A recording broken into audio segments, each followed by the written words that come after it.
Hey there, lovers of the word. This is Dr. Tom, and today I want to talk to you about the effects of witchcraft, the occult, or magic on your children. The reason I'm doing this is, for instance, I used for the cover from the book of Genesis in chapter 19, where Lot slept with both of his daughters, and he didn't even know it. It's called demonic dissociation. And the way it happened with Lot is they first caused him to drink wine and actually become drunken. He lost control of himself. The Bible doesn't condemn drinking, but it does condemn drinking to the point where you lose control over yourself. And what happens is a demonic spirit is able to then cause what we call demonic dissociation. There are 7 types of the dissociative continuum, fugue, amnesia, depersonalization disorder, dissociative trance disorder, dissociative identity disorder, dissociative amnesia. There are 7 types of dissociation. One is called demonic dissociation. And what happens is the spirit comes in and it will cause your innermost base aspect of the brain to take over down here. It shuts down all this. So you're not aware of what you're doing, and you will not be aware because of the amnesia effects of what you've done. I work with people every week in counseling. Since I've retired, it seems like I've still got many people in need, and I work with those that other people can't help because, many times individuals will go to counseling for years and they just never really get better. It doesn't take that long. You can correct somebody in a relatively short pattern. You can help them to correct their lives and take control of it. So here's what happens. Hi, John. Nice to meet you too. And smoking is a demonic stronghold. So I did a video on that, I think. So anyway, here's the thing. Many people that go into the occult, for instance, I work with Egyptian magic is making a big comeback. And in the last month, I probably confronted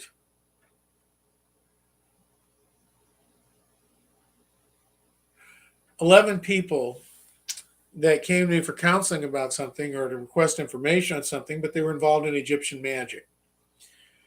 And I pointed out to probably a half a dozen of them, I said, you do understand that incest is the base where all Egyptian magic comes from. And they got very angry. One hung up on me. I would never do that with my child. Well, Lot in the Bible would have never slept with his daughters, yet he did. And he had no memory of it.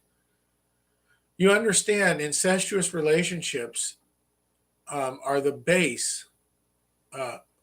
John, I will do a video on smoking for you. I'm pretty sure I already did. But it's called a demonic stronghold. And you have to decide whether you really want to quit or not. When it controls you, it's a stronghold. But it doesn't send you to hell or anything like that. Okay, let me get back on this. So incest is the root upon which all Egyptian magic is based. You cannot enter into the higher realm, the teachings of Thoth, the greater, lesser grimoires, the Necronomicon, the Book of the Dead, the Temple of Seti and its oracles, the Veils of Isis. All of these parts of Egyptian magic require incest. They require you to dedicate your child over, giving their hearts to the scarab beetle. And you have to, without realizing it, you have to invade their private parts, especially their anus. And people say, well, I would never do this. Well, let me just give you an example. You wouldn't know if you did it, because when you give yourself over in a ritual, summoning a spirit, which every ritual does, you give them access to your mind. And what they will do is they will put you in a dissociative fugue, which means time stops for you. You won't even realize what's happened in that ritual. And then dissociative depersonalization or depersonalization disorder takes place next, which means it separates the mind from your identity in person. And then what it does is it creates a mock, or what we call a shell altar, that's probably on a scale of 0 to 10, only 3 in degrees of efficiency and identity, which means that it's not a fully developed identity, because it doesn't need to be, because the demon is controlling your mind and body. I worked with an individual just this month. I work probably with at least 30 to or more people a month. And I knew what she was all about, but I didn't tell her. So I went in and worked within her mind, integrating her altars and destroying her memories. But unfortunately, not all the memories got destroyed. And when the altars were integrated, the person broke down. Broke down hard. And I'm sitting here, and I finally said, "What is wrong with you?" And they said, "I can't believe I've hurt all those children." Now, we didn't talk about any children at all in this session. I just pulled the altars up. I don't want to know what they've done.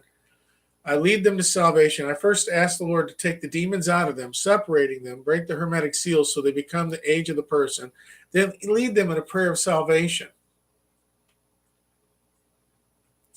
Then I integrate them. They become one. Well, not all their memories get destroyed. And it's because sometimes they need life skills, or they need to be able to protect themselves. And the Lord will leave memories in them that they need in order to survive. For instance, if somebody's been heavily abused, or has a handler or an owner or a programmer, and they're walking down the street and run into them, or they come to their office, and I've had this happen, and they don't know that that's their owner, programmer, handler, or abuser, then that person will re-abuse them, re-dissociate them, and reprogram them. I had a person just last fall who found out who their owners were. And the person is a professional successful businesswoman. And she said the individual came to her office and walked in to the office door and went just like this and said, "As it is above, so let it be below." And then pointed at her and went like this. And she said, "What are you doing?" And he was shocked because she didn't trigger or switch. She said, "You need to leave my office. Don't come back. You're not welcome here. I don't ever want to see you again, or I'll call the police." Because I told her that's what she needs to do if they ever try to come and get her again. And she called me immediately up and said, "You're not going to believe this, but this is what that person did." And I said, "He was trying to switch your personalities and trigger you." I said, "You did what's right." And I said, "You need to call the police and get a restraining order put on him." I said, "Because once it goes into the books or anything's filed, they will separate from you like the plague." So the person was unaware, completely unaware, that they had not only abused their own children, but they had abused hundreds of others. That people were involved in their coven, which was simple witchcraft, that she would oversee the sealing and the giving over to the unholy spirits, which they always have to do. Because when you go into any type of magic, they don't just want you. They always want at least your firstborn. And you have to do a ritual in order for that entity to make itself one with you. You see, witchcraft doesn't believe in God or the devil. They do believe in spirits. And they believe in making an affinity with them. But they'll always have a familiar, which is of the family line, or they will create a new one, and it will always be typically in a cat or another animal around them. They have to love themselves more than anything else, so they don't get magic. In other words, they have to make themselves an idol. Egyptian magic is worse because there's the 10 lesser gods that all want a part of your body, whether it's your heart, whether it's your liver, whether it's your colon, whether it's your bowels. And then they have the 3 greater gods over them, the 2 greater gods over them, and then the single god, which you choose. If you're female, it's you can choose Isis, or you can choose the dark goddess. You can choose Ra, or you can choose Seti. You either go into the dark side or the light side. There are 10 types of magic in Egyptian magic: natural magic, candle magic, elemental magic, dark magic, light magic, plant magic. Each one has a different sect: earth magic, air magic, water magic, wind magic, spirit magic. There's 10 types of magic in Egyptian magic. When you start doing rituals, summoning, spells, or witchcraft, it takes authority and has the ability to fuse you. And the way it always happens, I will. I'll pray for you, and I will talk to you. Actually, John, contact me through Baptistcur, BAPTISTCUR, at AOL.com with your phone number, and I will text you back time when we can meet, and we'll work on the phone and see if we can't just reverse your smoking. Lord bless you, John. Okay, so what happens is these people would never hurt their children. But when a demon takes control of your mind, you'll do things that you never thought you would have done. And unfortunately, they don't realize it. I had 2 months ago, a man came to me. He says, I don't understand why my son hates me. He says, I've treated him good his whole life. He says, I've given anything he wants. My daughter hates me, but she tolerates me only because I think it's because I support her. In other words, she lives with him and he takes care of her and her kids. Well, the deal is he doesn't know what he did to his children and his wife.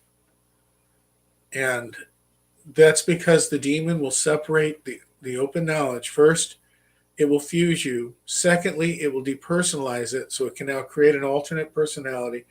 Thirdly, it will go through whatever it is. It'll create the dissociative identity then, which is usually only a 3 on the scale of, unless he does it more than once, and then it can become full-blown personality. And then it'll create dissociative amnesia.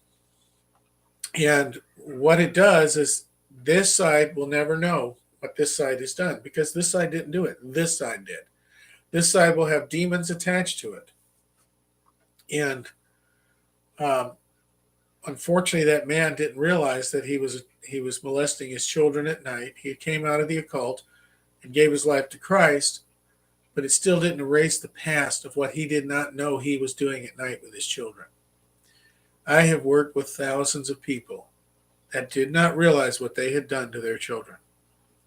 When you go into magic, when you go into the occult, it not only will affect you, but that demon is going to take and affect your entire family. And this is Dr. Tom. And, the thing is it happens. When you look at Sybil, she had 30-something full-blown personalities. That's not a big deal. I've worked with people with thousands of fragmented personalities and hundreds of personalities. Somebody that's highly programmed, like a monarch, will always have at least 30 to 40 full-blown personalities because they have multitaskers. They will always program the minimum, 5 to a dozen personalities. So you look at like Sybil, she had the 32. Her mother was a good churchgoer. So was her father, but he was away on business all the time. But her mother would become demon-possessed at night. She would be fully given over because she had came out of Satanism. And even though she got saved, she was still doing rituals and torture on that daughter. And unfortunately, it did its damage. But the person can come to healing and integration. Lot, Abraham's own nephew, who loved the Lord, his soul was vexed, his righteous soul, the Bible tells us, was vexed by the sin he saw in Sodom. Yet, he switched in his mind and was willing to give his virgin daughters over to Sodomites, men that were wicked, because he was so afraid. And see, the spirit of fear is not from God, but it's of the devil. And that tells me that Lot had some problems. For instance, when Abraham offered the land, instead of saying, Abraham, I love you, you take the best of the land, I'll take the worst. He gave Abraham the rocky hills where Abraham had to dig his own wells, and he took the place that had great flowing water and lakes. He was selfish, idolatrous. And it shows itself. Spirits will come into people. They'll affect your moods, they'll affect your emotions. I recently worked, I do this all the time, actually. I've worked with a lot of grandparents who are concerned about their child when they go into the occult. And they'll see the effects of how it's affecting it. I had about 5 grandparents this last month contact me. And they see the effects of abuse on their grandchildren. They can't understand why.